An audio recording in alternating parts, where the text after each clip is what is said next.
Good morning, student. Myself Chirag Sukani from Rockwell College, Vapi, and I'm going to teach you advanced financial management subject.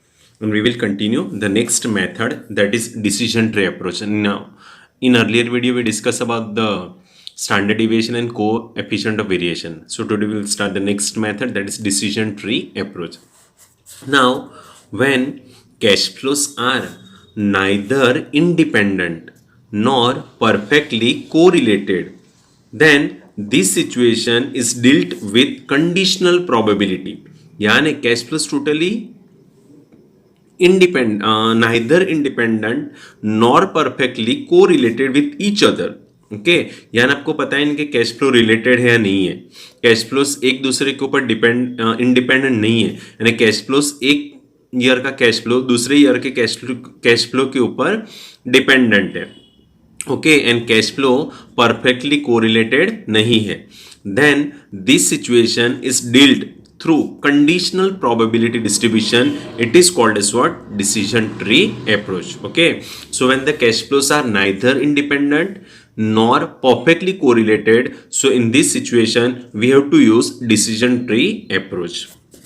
Now how it is calculated? So steps is given. So first step, we calculate joint probability of various alternatives.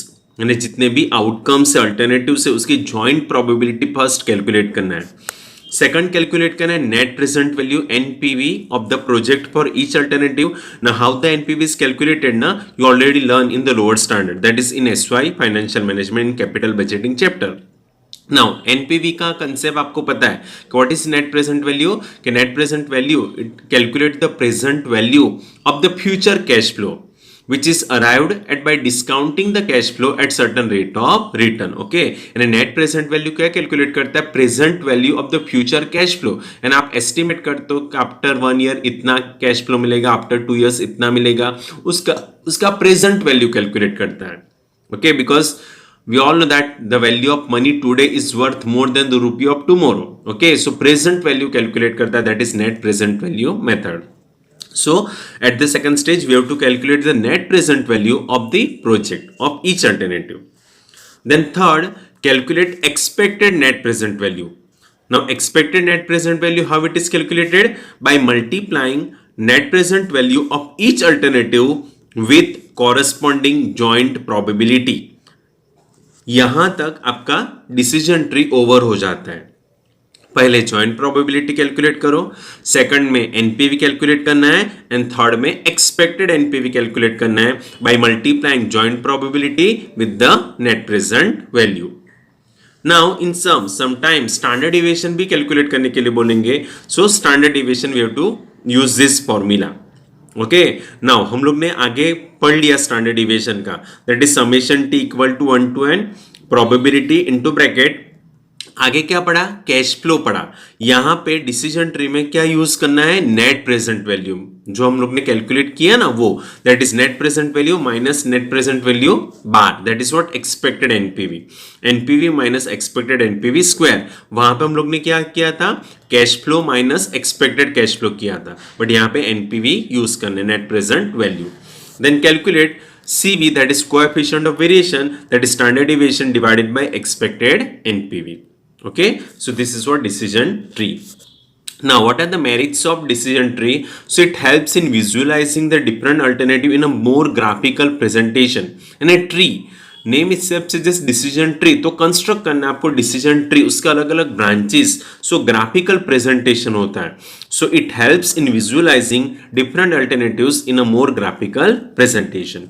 And second, it provides lot of information to the decision maker in easily understandable form. Okay, यानी ये methods से जो भी managers है उसको lots of information मिलेगा regarding the acceptance or rejection of the project in a easy form. So these are the two merits or the advantage of this method.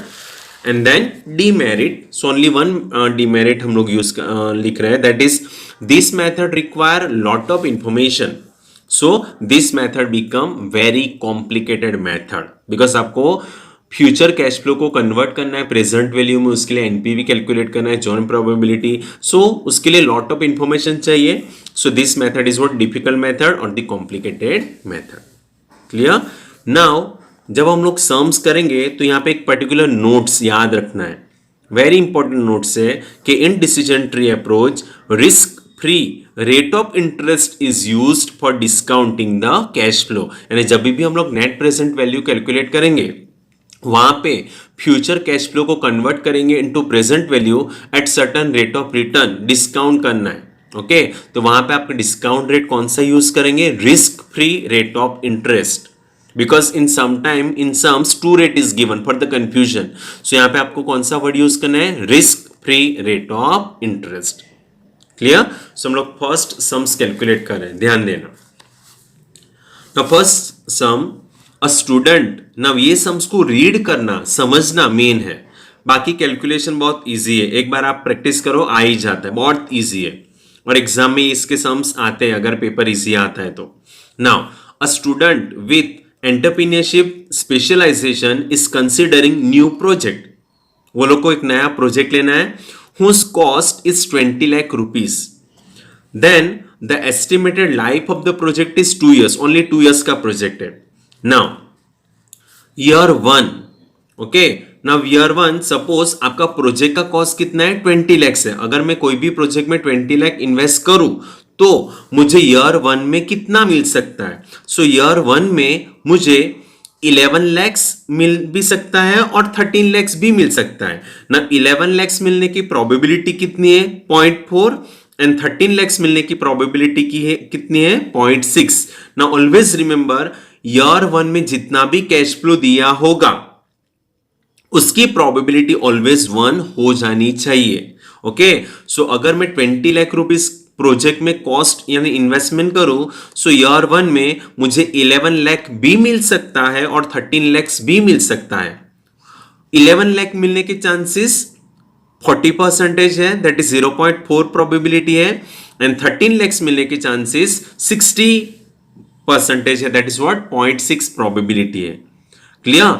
Now ये project 2 years का है। Now second year में क्या हो सकता है?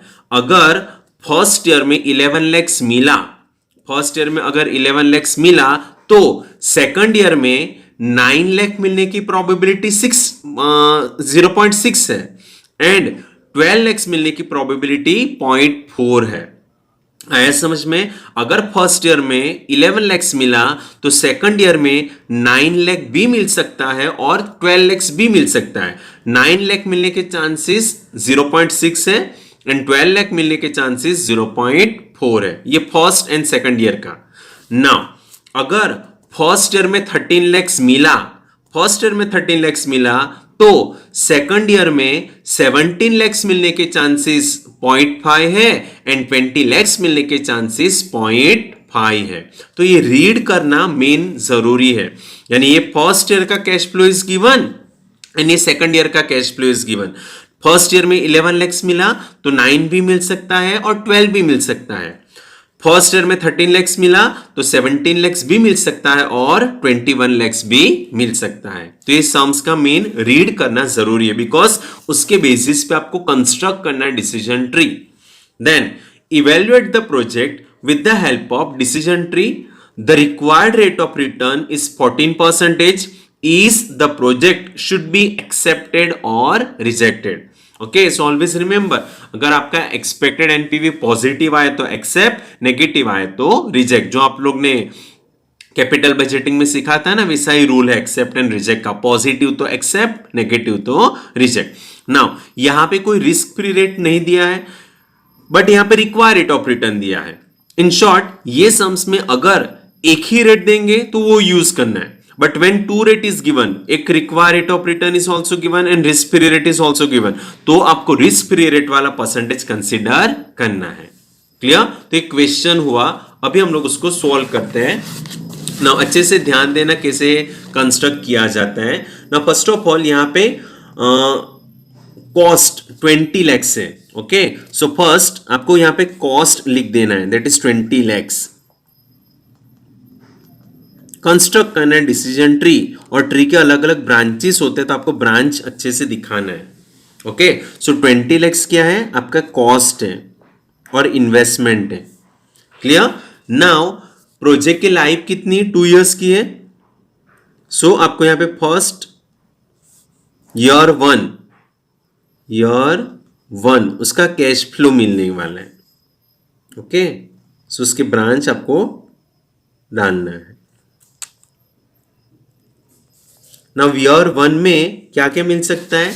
11 भी मिल सकता है और 13 भी मिल सकता है। 11 की 0.4 एंड 13 की 0.6। तो फर्स्ट ईयर में क्या मिल सकता है? 11 lakhs। उसकी प्रोबेबिलिटी कितनी है? 0.4। Okay, and next first year में 13 lakhs भी मिल सकता है। उसकी प्रोबेबिलिटी क्या है? 0.6। ये फर्स्ट ईयर का हुआ cash flow. Now second year का, दैट इज ईयर 2। नाउ अगर 11 lakhs मिला तो सेकंड ईयर में क्या हो सकता है? 9 भी मिल सकता है और 12 भी मिल सकता है। ओके, तो 11 lakhs का 2 पार्ट, 11 का 2 पार्ट्स करना है। कितना? 9 lakhs भी मिल सकता है और इसकी प्रोबेबिलिटी 0.6 है, एंड 12 lakhs भी मिल सकता है, उसकी प्रोबेबिलिटी कितनी है? 0.4 है। ओके, एंड अगर 13 lakhs मिला तो सेकंड ईयर में क्या हो सकता है? 17 भी मिल सकता है और 21 भी मिल सकता है और दोनों की प्रोबेबिलिटी 0.5 है। ओके, सो 17 lakhs मिल सकता है और 21 lakh मिल सकता है। उसकी प्रोबेबिलिटी 0.5 है, एंड 21 lakhs मिला तो भी इसकी प्रोबेबिलिटी 0.5 है। तो ये हमारा क्वेश्चन कंप्लीट हुआ। ओके, ये कंस्ट्रक्ट किया। नाउ नेक्स्ट स्टेप्स में आपको क्या करना है? पाथ डिसाइड करना है। सो यहां पे कितने कैश फ्लो मिलने के चांसेस है? 1, 2, 3 एंड 4। तो यहां पे 4 पाथ आपको कैलकुलेट करना है। क्लियर? नेक्स्ट में क्या कैलकुलेट करेंगे? Joint probability. क्या कैलकुलेट करेंगे? आपका फर्स्ट स्टेप्स है ना, तो यहां पे आपका स्टेप्स चालू हो जाएगा। Joint probability, then NPV and then expected NPV. So first joint probability calculate करेंगे, देन आफ्टर एनपीवी कैलकुलेट करेंगे, and then after expected NPV calculate करेंगे। और एक्सपेक्टेड एनपीवी को क्या सिंबॉलिक एनपीवी बार। क्लियर? तो ये सब वर्किंग नोट्स में दिखाना है। चलो फर्स्ट जॉइंट प्रोबेबिलिटी। सो जॉइंट प्रोबेबिलिटी किससे कैलकुलेट होगा? ध्यान देना, फर्स्ट ये कैश फ्लो से जाना है, ए से। ओके, सो फर्स्ट 0.4 इंटू 0.6, ये पाथ 1 हुआ ना। सो 0.4 इंटू 0.6 कितना आएगा? Joint probability 0.24। Clear? Next 0.4 into 0.4 तो 0.16। क्लियर? नेक्स्ट अभी ये थर्ड पाथ हुआ, तो थर्ड पाथ में ये आ जाएगा। सो 0.6 into 0.5 that is 0.30। Okay, and 0.6 into 0.5 तो ये भी 0.30 आएगा। क्लियर? सो ऑलवेज रिमेंबर जॉइंट प्रोबेबिलिटी का आंसर 1 आ जाना चाहिए। ओके, सो आप टोटल करोगे ना तो उसका आंसर 1 आता है। किससे किया समझ में आया? पाथ वाइज आपको कैलकुलेट करना है। सो पाथ 1 में अगर आपको यहां से मिस्टेक होगा तो उल्टा जाओ, ऐसे, that is 0.6, 0.4, 0.4 into 0.4, 0.5 into 0.6, 0.5 into 0.6। सो ये पाथ हो गया। क्लियर? नाउ नेक्स्ट मेन है हमारा calculation, net present value calculate करना, that is NPV. So NPV हम लोग वर्किंग नोट्स में कैलकुलेट करेंगे, that is calculation of NPV for path 1, path 2, path 3 and path 4। चलो पाथ 1। नाउ एनपीवी कैलकुलेट करने के लिए आप बेसिक तो कंसेप्ट पता है कि ईयर होता है, कैश फ्लो होता है, डिस्काउंट करते हैं what ever percentage is given. तो यहां पे 14% दिया है ना, सो डिस्काउंट करना है एट द रेट ऑफ 14%। तो आपको क्या मिलेगा? Present value. देन हम लोग क्या करते हैं? Total of present value. So NPV का फॉर्मूला क्या होता है? Present value of inflow minus present value of outflow. ये आपका बेसिक है, अभी आपको आना चाहिए सब net present value. Okay, so ये column fix year, cash flow discount and present value. Total आएगा that is present value of inflow minus investment करेंगे तो आपको नेट प्रेजेंट वैल्यू मिल जाएगा। क्लियर? चलो ईयर वन में कैश फ्लो पाथ 1 है तो ऐसे जाना है, मिस्टेक नहीं करना है, पाथ 1 तो ऐसे। सो ईयर 1 का कैश फ्लो कितना है? 11 लाख है एंड सेकंड ईयर का कैश फ्लो 9 लाख है बिकॉज 2 इयर्स का प्रोजेक्ट है। आ रहा है 11 एंड 9 लाख। नाउ डिस्काउंट करना है एट द रेट ऑफ 14%। तो हम लोग को प्रेजेंट वैल्यू फैक्टर टेबल देखना है। Present value factor table for the 1 rupee that is 14%, 0.877 and second year के लिए 0.769, 0.877 एंड 0.769। और मैंने बोला है अगर आपको प्रेजेंट वैल्यू पे टेबल नहीं देते तो we have to use the calculator. Okay, and calculator use करना है तो क्या करना पड़ेगा? 14% के लिए 1 डिवाइडेड बाई 1.14, आपका फॉर्मूला 1/1 प्लस आर। ओके, सो 1.14 देखो 0.877 आया, इक्वल टू करो तो सेकंड ईयर के लिए आ जाएगा दैट इज 0.769। ये हो गया। मल्टीप्लाई करना है दैट इज 11 लैक्स इंटू 0.877 तो आपका आंसर आएगा 964700, 9,64,700। Then 9 lakh into 0.769 that is 692,100। So total of present value क्या आएगा? Total of present value 16,56,800। So present value of inflow 16,56,800 minus outflow, investment outflow 20 lakhs, तो हमारा नेट प्रेजेंट वैल्यू माइनस में आएगा दैट इज माइनस 343200। ओके, तो हम लोग यहाँ पे नेट प्रेजेंट वैल्यू पाथ 1 में डाल देंगे कि माइनस, तो माइनस को आप ब्रैकेट में डालो तो भी चलता है that is minus 343200। Likewise for part 2, अभी पार्ट 2 के लिए कैलकुलेट करना है। सो कैश फ्लो क्या होगा 2 के लिए? ऐसे ईयर 2 का ये और ईयर 1 का यही रहेगा। सो 11 lakh and the 12 lakhs. Okay, so cash flow क्या बनेगा? 11 लाख एंड दी 12 लाख।